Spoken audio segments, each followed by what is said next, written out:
se faisant plus rare à la télévision depuis l'arrêt de son émission culturelle Passage des Arts en janvier dernier, Claire Chazal sera tout de même aux commandes d'un nouveau numéro de l'émission Le Grand Échiquier le 31 mars prochain sur France 2. À cette occasion, Claire Chazal s'est confiée au magazine Téléstar et a abordé un sujet qu'elle préfère souvent éviter, son fils, François.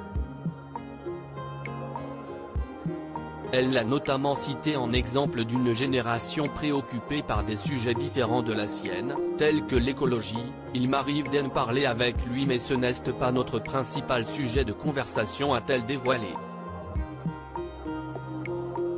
Pudique sur le sujet de son fils, Claire Chazal s'est attelée toute sa vie à protéger son enfant unique, François Chazal Poivre d'Arvor. Fruit de sa relation avec celui qui était alors son collègue à TF1, Patrick Poivre d'Arvor, François 28 ans est toujours resté loin du tumulte médiatique et des projecteurs. Pour rompre le cordon avec ses célèbres parents, il est même parti très loin de la France, d'abord en Nouvelle-Zélande, puis à Londres et désormais à Hong Kong, avait ainsi livré Patrick Poivre d'Arvor à ce sujet, à VSD en 2016.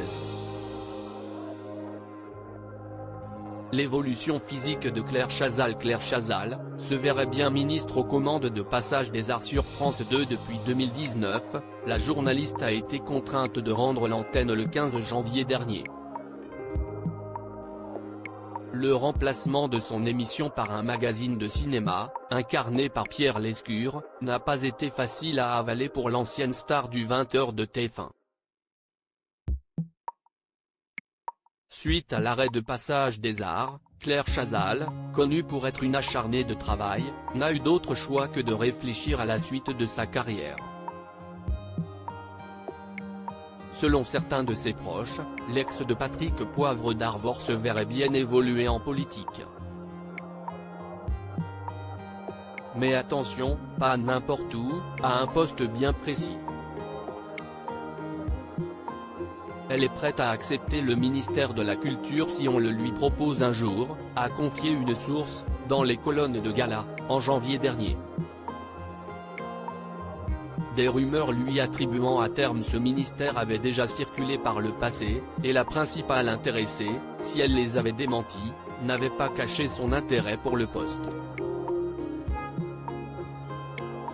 Crédit photo, Jacques Ovide, Clovis.